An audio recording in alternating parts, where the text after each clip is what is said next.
The workshop on the outskirts of Nagoya fell silent as Chief Engineer Takeshi Yamamoto set down his calipers. Before him, disassembled on the metal table, lay 8 Browning M2 machine guns, each one recovered from downed American aircraft over the previous 6 months of 1943. The morning light filtered through the factory windows, illuminating the weapons that would force Yamamoto and his team to confront an uncomfortable truth. These weren't just guns. They were mathematical proof that Japan had already lost the air war and possibly the entire conflict. The realization wouldn't come all at once. It would arrive piece by piece, measurement by measurement, as the engineers documented specifications that should have been impossible. Japan entered the Pacific War with supreme confidence in its aerial weaponry.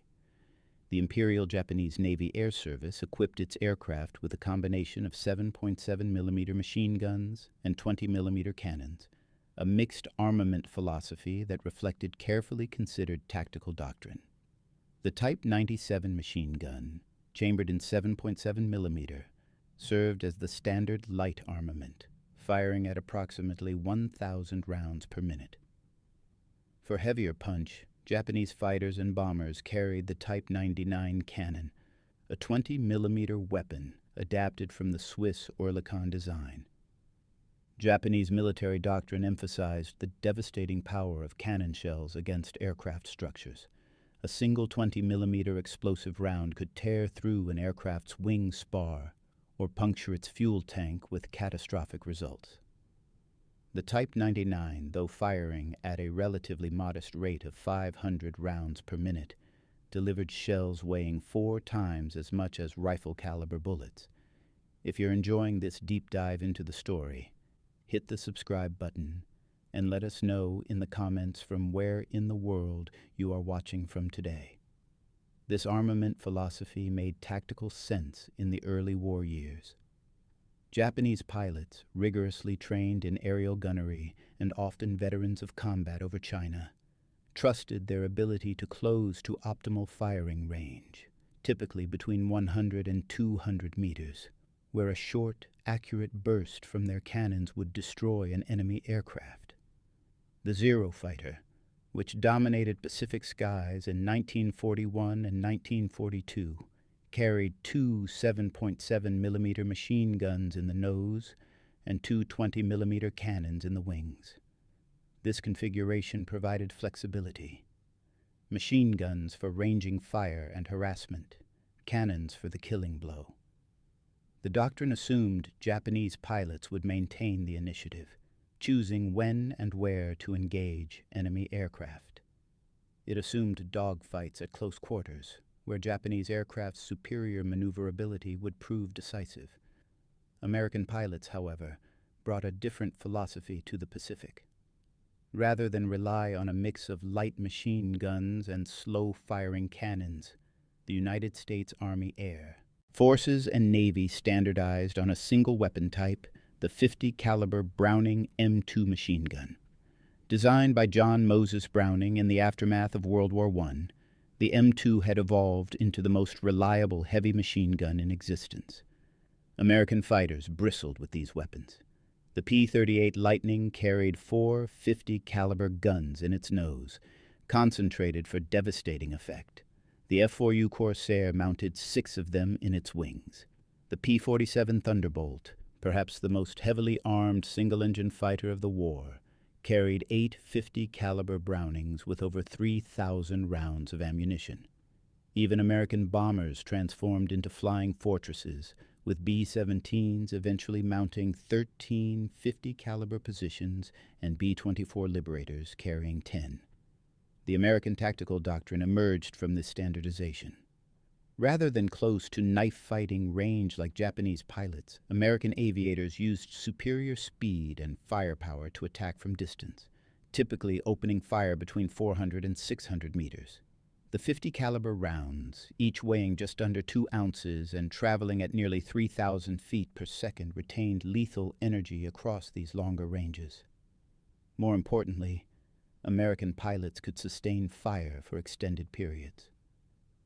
While a Japanese pilot might carry 60 rounds per cannon, enough for perhaps 3 or 4 bursts. An American fighter could pour thousands of 50 caliber rounds into the sky. This quantitative advantage, combined with improving pilot training and aircraft performance, began shifting the Pacific Air War's momentum by mid-1943. Japanese engineers and pilots initially dismissed American armament as inferior.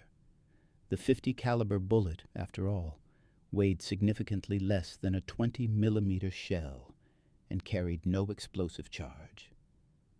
Japanese intelligence reports from early encounters noted that American machine gun fire, while intense, often required multiple hits to down a Japanese aircraft. In contrast, a single well-placed 20-millimeter shell could prove immediately fatal. This reinforced Japanese confidence in their mixed armament approach. The Imperial Japanese Army Air Service, following similar logic, equipped its fighters with combinations of 12.7mm and 20mm guns, emphasizing firepower over sustained fire capability. The assumption, never explicitly questioned, held that superior Japanese pilot skill and aircraft agility would always enable close-range engagements where cannons excelled. By the summer of 1943, however, combat losses forced uncomfortable questions. Japanese pilot casualties climbed steadily as more American fighters entered service. The F-6F Hellcat, designed specifically to counter the Zero, began appearing in carrier air groups with devastating effect. The P-38 Lightning, operating from Henderson Field on Guadalcanal and other forward bases, ranged across the Solomon Islands, shooting down Japanese aircraft with methodical efficiency. Japanese pilots reported facing withering defensive fire from American bomber formations, fire that seemed impossibly dense and sustained. Fighters attempting to press attacks on B-17 formations found themselves flying through walls of 50 caliber tracers, with aircraft frequently limping home riddled with dozens of hits or simply disintegrating in midair. The Imperial Japanese Navy Air Service technical staff began collecting intelligence on American weapons with new urgency. Every downed American aircraft represented a potential intelligence source. Recovery teams scoured crash sites for intact weapons, instruments, and equipment. By November 1943, Yamamoto's research section at the Nagoya facility had accumulated 8 complete Browning M2 machine guns in various conditions, plus fragments from dozens more. The directive from Naval Air Technical Arsenal Headquarters was explicit: determine exactly what made American aircraft armament so effective. Understand whether Japanese weapons truly held qualitative superiority or whether battlefield reports suggested something more troubling. Yamamoto approached the project with scientific rigor. Born in Osaka in 1907, he had studied mechanical engineering at Tokyo Imperial University before joining the Naval Air Technical Arsenal in 1932. He had worked on the development of the Type 99 cannon, contributing to improvements in its feed mechanism and rate of fire. He understood Japanese weapons intimately, their strengths, their compromises, their underlying design philosophies. He also understood the broader context. By late 1943, American industrial production was flooding the Pacific with aircraft, ships, and weapons in quantities that seemed almost fantastical. Japanese intelligence reported American aircraft production approaching 8,000 planes per month. If true, and the evidence suggested it was, Japan faced not merely a technological challenge, but an industrial avalanche. The first Browning M2 that Yamamoto completely disassembled came from a P-38 Lightning shot down near Rabaul in October 1943. The weapon had survived the crash remarkably intact, with only superficial damage to its barrel jacket. As Yamamoto and his team carefully separated the gun into its components, cataloging each part with precise measurements, the weapon's sophistication became apparent. The M2 operated on a short recoil principle, with the barrel and bolt locked together during firing, moving rearward briefly before separating to eject the spent case and chamber a new round. The mechanism was brilliantly simple yet robust, capable of sustained firing without the overheating problems that plagued some Japanese weapons. The team documented every specification. The barrel measured 45 inches long, significantly longer than Japanese aircraft machine guns, but providing superior muzzle, velocity, and effective range. The gun's rate of fire, measured from wear patterns and tested with carefully manufactured ammunition, reached approximately 800 rounds per minute, not dramatically faster than Japanese machine guns, but faster than the Type 99 cannon by 60%. The weapon's weight, at 84 pounds without ammunition, was substantial but not excessive given its hitting power. Most striking was the quality of manufacture. Every part had been machined to exacting tolerances. The interchangeability was remarkable. Parts from different guns could be swapped freely, a testament to American mass production capabilities that Japanese industry, with its more artisanal manufacturing traditions, struggled to match. But specifications alone didn't explain battlefield effectiveness. Yamamoto ordered ballistic testing. The team constructed a firing range within the facility, mounting the Browning M2 on a test stand and fabricating ammunition that matched original American specifications as closely as possible. The first test firing, conducted on a cold December morning, provided immediate insight. The gun's recoil, while substantial, was surprisingly manageable. The weapon's accuracy at extended range exceeded expectations.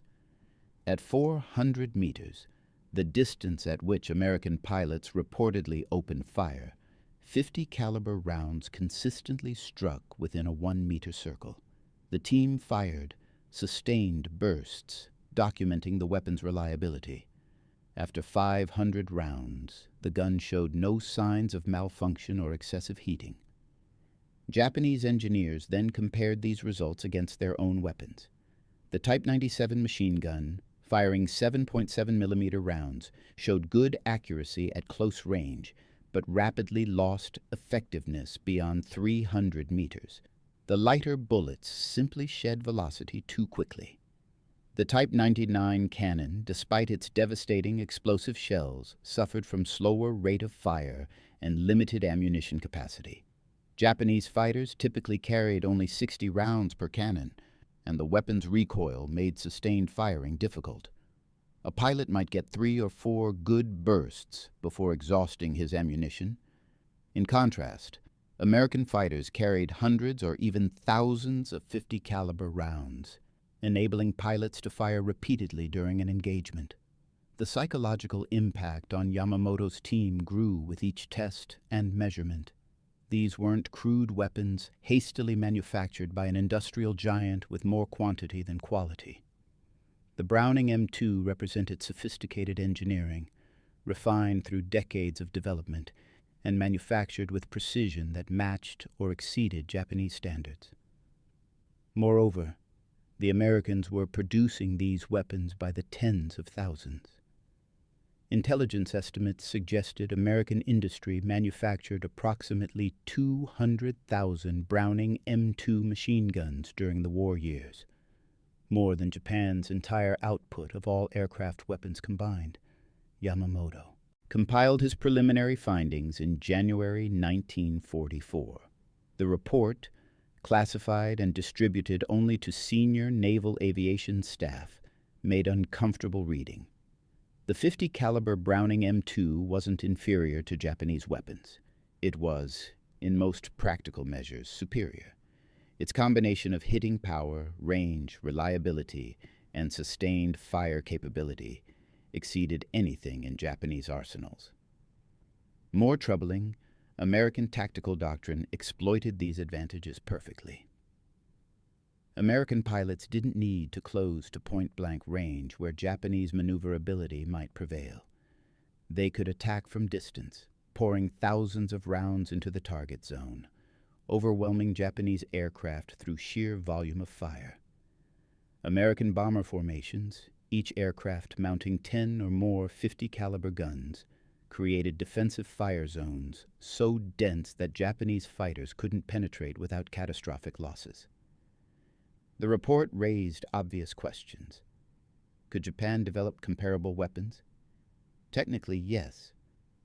But the engineering challenges were substantial and time was against them. Could Japanese industry mass-produce such weapons even if designed? The answer was almost certainly no. Japan's manufacturing base, already straining to maintain current production levels while facing increasing American submarine interdiction of raw materials, couldn't match American output. The 8 Browning M2 machine guns sitting in Yamamoto's workshop represented just hours of American production. Japan might produce that many aircraft weapons in a week. The broader implications of Yamamoto's findings rippled through Japanese Naval Aviation Command during the spring of 1944. Captain Minoru Genda, one of the principal architects of the Pearl Harbor attack and now serving as a senior tactical advisor, reviewed the technical assessment with growing concern. Genda had spent the previous 2 years analyzing combat reports from across the Pacific Theater. The pattern was unmistakable.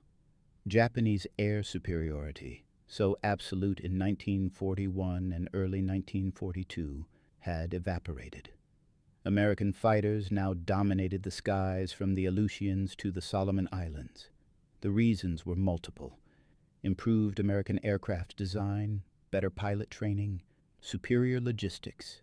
But weaponry played a crucial role that Japanese leadership had consistently underestimated. Genda requested additional testing focused on combat scenarios. Yamamoto's team constructed mock-ups representing typical engagement conditions. They mounted the Browning M2 on a movable platform simulating an attacking fighter's approach angle. They positioned target boards representing Japanese aircraft at various distances and attack vectors. The results confirmed what combat reports had suggested. At 400 meters, a distance Japanese doctrine considered too far for effective fire, the .50 caliber rounds struck with devastating accuracy and retained more than enough energy to penetrate Japanese aircraft structures.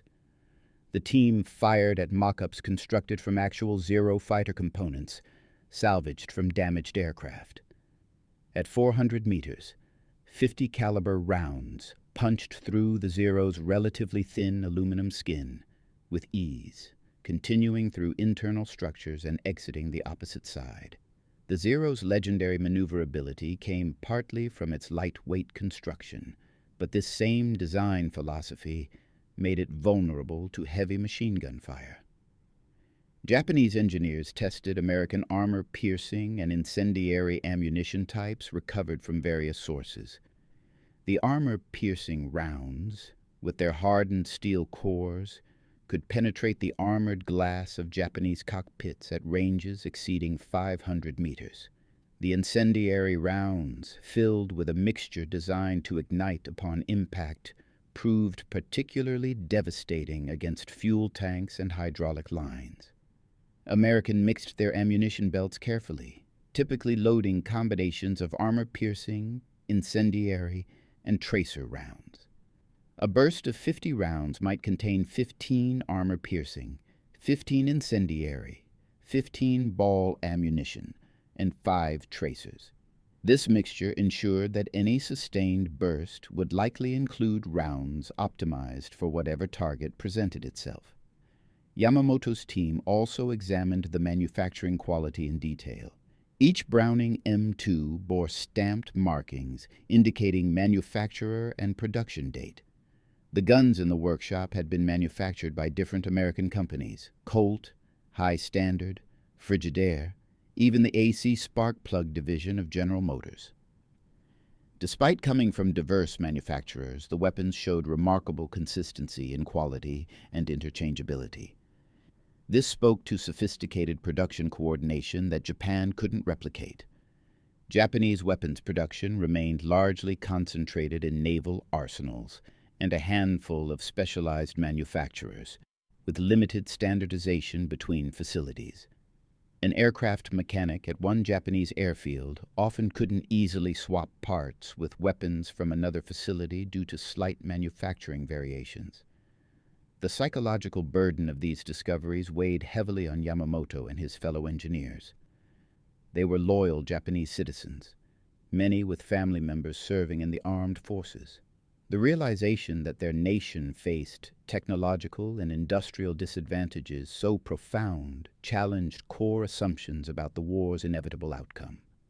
Japanese propaganda had consistently portrayed American industry as quantity-focused and quality-deficient, manufacturing cheap goods through mass production, while Japan maintained artisanal superiority.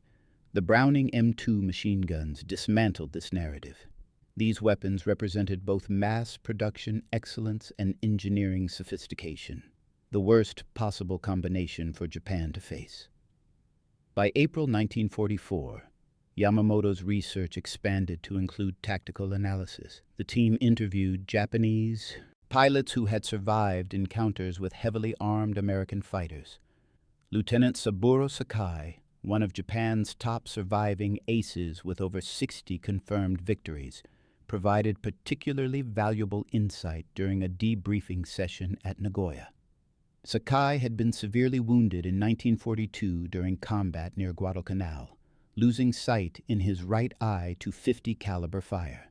He described the experience with clinical precision. The American fighter, a P-38 Lightning, had attacked from his blind spot at high speed, firing from approximately 500 meters. Sakai never saw the aircraft until tracer rounds began streaking past his canopy. The first burst missed, but the American pilot maintained fire, walking his rounds onto target. Multiple .50 caliber bullets struck Sakai's Zero, one round shattering the canopy frame and sending fragments into his face and eye. The damage wasn't from a single devastating cannon shell, but from sustained machine gun fire that simply overwhelmed his aircraft structure. Sakai emphasized the psychological impact of facing such firepower. Japanese pilots trained to conserve ammunition, firing short, precise bursts.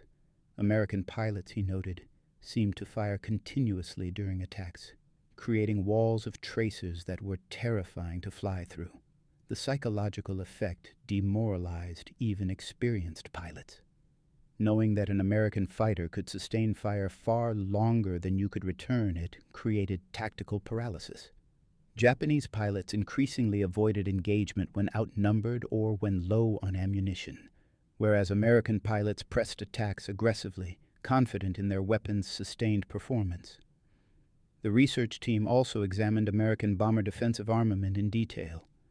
Recovery teams had salvaged several .50 caliber guns from crashed B-17 and B-24 bombers. The bombers' defensive positions, top turret, ball turret, waist guns, tail guns, created overlapping fields of fire that proved nearly impossible for Japanese fighters to penetrate without losses.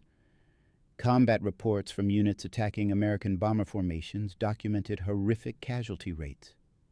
In raids against B-17 formations over the Pacific in late 1943, Japanese fighter units routinely lost 30 to 40% of attacking aircraft. The concentrated .50 caliber fire from a tight bomber formation, with each bomber contributing 10 or more guns to the defensive basket, created kill zones measured in thousands of rounds per second. Japanese fighters attempting to press home attacks flew into fire density that simply shredded airframes. Yamamoto compiled a second report in May 1944. This one focused on tactical recommendations. The conclusions were stark. Japanese fighters needed to engage American aircraft at longer ranges to exploit cannon advantages, but this required pilots to abandon their close-range dogfighting doctrine, a fundamental shift that would take months or years to implement through training. Japanese aircraft needed better armor protection, particularly around cockpits and fuel tanks, but adding armor meant reducing performance and range, negating the Zero's maneuverability advantages. Japanese industry needed to develop weapons comparable to the Browning M2, but this required manufacturing capabilities and raw materials that simply weren't available. Every potential solution collided with resource constraints or tactical contradictions. The most troubling recommendation addressed industrial capacity directly. Yamamoto's analysis concluded that even if Japan could design and manufacture weapons comparable to American standards, the sheer quantity disadvantage made victory impossible through conventional means.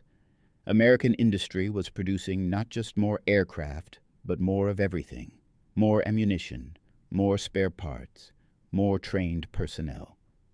Japanese pilots reported encountering fresh American fighter groups seemingly every week, while Japanese units couldn't replace losses fast enough. The arithmetic was brutal. If American industry produced 10 times more aircraft, and each American aircraft carried weapons that were qualitatively equal or superior to Japanese equivalents, how could Japan possibly prevail in a war of attrition? Senior naval staff received Yamamoto's second report with varying reactions. Some officers dismissed the findings as defeatist, arguing that Japanese fighting spirit and tactical skill would overcome material disadvantages. Others recognized the analysis as uncomfortably accurate, but felt powerless to change strategic realities. Japan had committed to a war of conquest, betting on quick victories before American industrial might could fully mobilize. By mid-1944, that window had closed. The American war machine was fully operational, producing weapons and aircraft in quantities that Japanese planners had considered impossible just 2 years earlier. Japanese attempts to counter American firepower advantages took multiple forms, none entirely successful. Engineers at several facilities began developing improved aircraft weapons, including a new 13.2 millimeter machine gun intended to bridge the gap between rifle-caliber weapons and slower-firing cannons.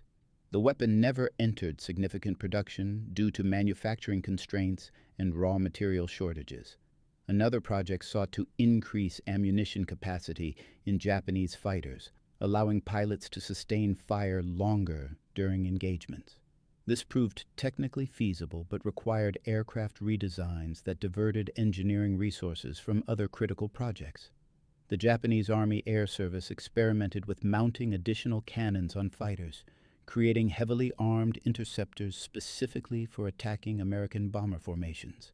These aircraft sacrificed speed and maneuverability for firepower, making them vulnerable to American escort fighters. Some Japanese engineers proposed directly copying the Browning M2 design. Yamamoto participated in these discussions but raised immediate practical objections. The weapons manufacturing tolerances exceeded Japanese industry's mass production capabilities. Specialized machinery would need to be developed or imported. Impossible given American submarine dominance cutting Japanese supply lines. Even if production began immediately, output would remain minimal compared to American manufacturing rates. Perhaps most critically, adopting a .50 caliber weapon would require developing new ammunition production lines, training armorers on maintenance procedures, and modifying aircraft to accommodate the different weapon specifications. The logistics alone would take years, time Japan didn't have. If you find this story engaging, please take a moment to subscribe and enable notifications. It helps us continue producing in-depth content like this. By summer 1944, the strategic situation in the Pacific had deteriorated catastrophically for Japan. American forces had recaptured the Marshall Islands, secured the Marianas, and were positioning for assaults on the Philippines. Japanese naval aviation had suffered devastating losses during the Battle of the Philippine Sea in June, where American carrier aircraft destroyed over 600 Japanese planes in what American pilots nicknamed the Great Marianas Turkey Shoot. Japanese pilots, many with minimal training due to accelerated production schedules, faced American aviators flying superior aircraft armed with proven weapons. The kill ratios were one-sided beyond anything earlier in the war. American F-6F Hellcats, each mounting 650 caliber Brownings, systematically shot down Japanese aircraft at rates approaching 10 to 1. Yamamoto watched these developments with deepening resignation. The 8 Browning M2 machine guns in his workshop had taught him more than he wanted to know about Japan's predicament. These weren't just weapons. They were physical manifestations of American industrial, technological, and organizational superiority. Every measurement, every test, every comparison with Japanese equipment revealed the same truth. Japan was fighting an opponent whose material advantages were so overwhelming that tactical skill and fighting spirit couldn't compensate. The weapons themselves were brilliantly designed, yes, but their true power lay in the system that produced them. An industrial base that could manufacture 100,000 aircraft per year, each one armed with 6 or 8 machine guns, with enough ammunition to sustain extended combat operations. The research project formally concluded in September 1944. Yamamoto submitted his final technical assessment to Naval Air Technical Arsenal Headquarters, a comprehensive document running to nearly 200 pages detailing every aspect of American aircraft armament examined over the previous 11 months. The report's conclusions were technical, in nature focusing on specifications, performance characteristics, and manufacturing analysis. But between the carefully neutral language, the implications were clear. Japan had underestimated American weapons technology, underestimated American industrial capacity, and underestimated the tactical doctrines that exploited both. Japanese aircraft armament, once considered world-class, was now demonstrably inferior in most practical measures to American standards. The final section of Yamamoto's report addressed the question that military leadership most wanted answered. Could Japan close the gap? His answer, couched in diplomatic technical language but unmistakable in meaning, was no. Not because Japanese engineers lacked skill or creativity. The technical staff at Nagoya and other facilities included brilliant designers who understood the principles involved. Not because Japanese factories couldn't manufacture quality weapons. Japanese craftsmen produced excellent small-batch equipment. The gap couldn't be closed because it wasn't primarily a gap in knowledge or technique. It was a gap in industrial scale, in resource availability, in manufacturing infrastructure, in the logistics networks that sustained modern warfare. American industry operated on a scale Japan couldn't hope to match. The 8 Browning M2 machine guns represented perhaps an hour of American production. Japan might take a week to manufacture equivalent output. The report circulated through Naval Aviation Command during October and November 1944, generating limited official response. By this point in the war, Japanese military leadership faced crises across every front.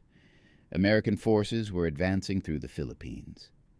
Strategic bombing of the Japanese home islands had begun from newly captured bases in the Marianas. Submarine warfare had effectively severed Japan's maritime supply lines, starving industry of critical raw materials. The technical specifications of aircraft weapons, however significant, couldn't alter these strategic realities. Some officers read Yamamoto's conclusions with interest. Others filed the report without comment. A few recognized the document's deeper significance. It was an epitaph for Japanese air power, written by engineers who understood exactly why their nation's aircraft were being systematically destroyed. Yamamoto continued working at the Nagoya facility through the final months of the war, though the research program effectively ended. American bombing raids against Japanese industrial targets intensified throughout 1945. The facility sustained damage during raids in March and May, though the main workshop where the Browning guns were stored remained intact. Engineers and technicians were increasingly diverted to desperate last-minute weapons projects, rocket-powered interceptors, modified aircraft for kamikaze missions, anything that might slow the American advance. The careful technical analysis that characterized Yamamoto's earlier work gave way to improvisation and futility. The 8 Browning M2 machine guns survived the war intact. When American occupation forces inventoried Japanese military facilities in late 1945, they discovered the weapons still in the Nagoya workshop, carefully stored and tagged with detailed research notes.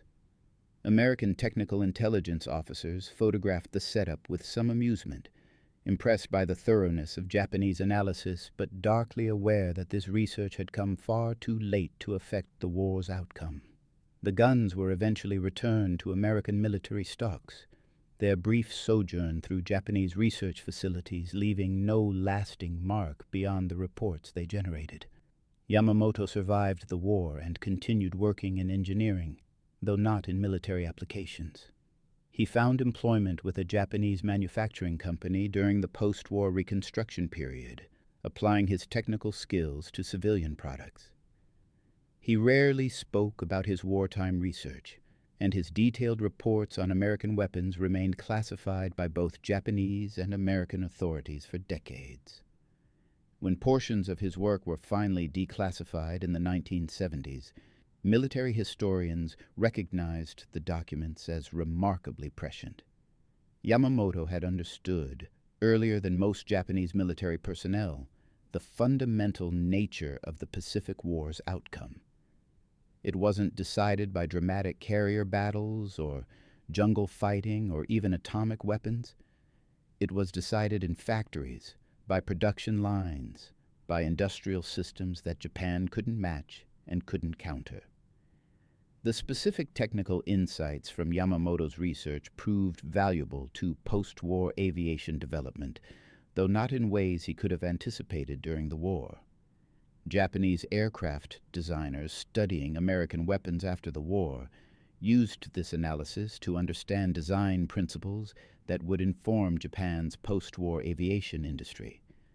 The emphasis on reliability, interchangeability, and sustained performance that characterized the Browning M2 influenced Japanese engineering philosophy in the decades following the war. Japan's post-war industrial recovery, while focused on civilian applications, incorporated many lessons from wartime analysis, including the recognition that manufacturing excellence required more than skilled craftsmen. It required systematic production methods that could scale efficiently. The Browning M2 itself continued serving in American military service for decades beyond World War II. The weapon's fundamental design proved so successful that it remained in continuous use through the Korean War, Vietnam War, Gulf War, and into the 21st century. American forces still employ variants of the M2 in various applications, making it one of the longest-serving military weapons in history. Its longevity validates Yamamoto's wartime assessment. The weapon wasn't just effective for its era, it represented design principles that transcended specific conflicts. Reliability, hitting power, sustained performance, manufacturability, these qualities mattered in 1944 and continue mattering today. The broader question that Yamamoto's research raised, how material superiority shapes military outcomes, echoes through military history. Tactical brilliance and fighting spirit matter, certainly. Japanese pilots in 1941 and 1942 demonstrated extraordinary skill and courage, achieving air superiority across vast reaches of the Pacific. But sustained warfare tests industrial capacity as much as battlefield prowess. American industry's ability to produce aircraft, weapons, ammunition, and trained personnel in quantities that simply overwhelmed Japanese opposition proved decisive. The 8 captured Browning guns forced Japanese engineers to confront this reality in miniature. These weapons, excellently designed and produced in staggering quantities, represented everything Japan couldn't match. 4 Japanese pilots flying combat missions in the final years of the war. The consequences of this industrial imbalance became tragically clear. They faced American aircraft that were often faster, better armed, and flown by pilots who had superior training time due to America's greater training capacity. Japanese pilot training programs, constrained by fuel shortages and aircraft availability, produced aviators with increasingly minimal preparation. Combat experience that might have compensated for training deficits became impossible to acquire. Pilots were shot down before accumulating the hours necessary to develop survival skills. The kill ratios reflected this brutal arithmetic. By late 1944, Japanese aircraft losses were running at unsustainable rates, while American losses declined steadily as tactical doctrines improved and aircraft performance increased. The psychological impact on surviving Japanese pilots was profound. Veterans who had dominated early war engagements found themselves outclassed by American forces whose advantages seemed to multiply with each passing month. The confidence that had characterized Japanese naval aviation in 1941 gave way to grim awareness that victory was impossible. Some pilots responded with fatalistic determination, continuing to fly knowing each mission might be their last. Others recognized the futility but felt bound by duty to continue. The kamikaze tactics adopted in late 1944 reflected this desperation. If conventional aerial combat had become hopeless, perhaps suicidal attacks might achieve what dogfighting could not. Yamamoto's personal reflections on his wartime research, recorded in a brief memoir written decades later, expressed complex emotions. Pride in the technical quality of his analysis mixed with sadness at the war's outcome, and awareness that his work, however thorough, had changed nothing. He had documented Japanese aviation's fatal disadvantages with scientific precision, but knowledge alone couldn't overcome material realities. The engineers could measure, test, and analyze American weapons, understanding exactly why they were superior. They couldn't conjure the industrial capacity to match them. Japanese factories, starved of raw materials by American submarines and devastated by strategic bombing, couldn't produce enough of anything: aircraft, weapons, ammunition, or spare parts. The arithmetic of attrition favored America so overwhelmingly that Japan's defeat became inevitable once American industry fully mobilized. The story of 8 captured machine guns and the engineers who studied them might seem like a minor footnote in the vast narrative of World War II. Countless similar technical intelligence efforts occurred on all sides throughout the conflict. But Yamamoto's research carries particular poignancy because it illuminates the moment when Japanese technical personnel understood their predicament with crystalline clarity. These weren't politicians or generals clinging to strategic delusions. They were engineers examining physical evidence, taking measurements, conducting tests, and reaching inescapable conclusions. The weapons they studied weren't propaganda or battlefield rumor. They were tangible objects whose specifications could be precisely documented. And those specifications told a story that no amount of courage or determination could change. The 8 Browning M2 machine guns taught Japanese engineers what Japanese leadership had refused to acknowledge: that Japan was fighting an unwinnable war against an opponent whose material advantages were decisive. American industry could produce weapons of sophisticated design in quantities that dwarfed Japanese capacity. American tactical doctrine exploited these weapons effectively, emphasizing firepower and sustainability over close-range finesse. American training systems generated skilled pilots faster than Japan could shoot them down, while Japanese training capacity declined as the war progressed. The measurements and test results documented in Yamamoto's reports quantified these advantages with uncomfortable precision. In the decades since the war ended, historians have analyzed Japan's Pacific War strategy with varying perspectives. Some emphasize the strategic miscalculations that led Japan into conflict with America. Others focus on specific tactical errors or missed opportunities. But underlying all these analyses is the fundamental reality that Yamamoto and his colleagues discovered in their Nagoya workshop. Japan lacked the industrial capacity to sustain extended warfare against American production. The 8 captured machine guns were mathematical proof of this disparity. Each weapon represented engineering excellence combined with mass production capabilities that Japan couldn't match. Multiply those 8 guns by the thousands of American aircraft operating across the Pacific, each carrying multiple weapons, each supported by logistics networks delivering ammunition and spare parts, and the scale of Japan's disadvantage becomes apparent. The engineers who studied those weapons understood this. They documented it carefully, reported it accurately, and recognized its implications. Their work stands as testament to intellectual honesty in the face of uncomfortable truth.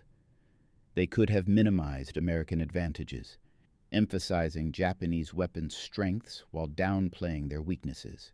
Instead, they provided leadership with clear-eyed assessment of exactly how outmatched Japanese aviation had become.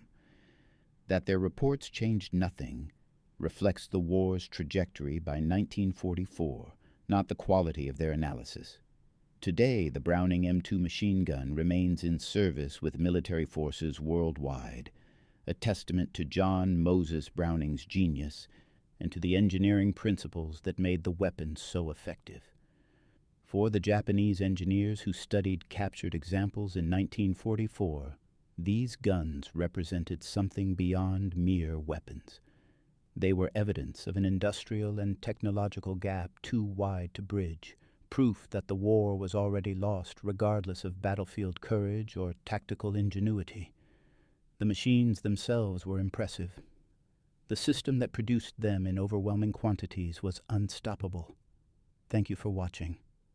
For more detailed historical breakdowns, check out the other videos on your screen now and don't forget to subscribe.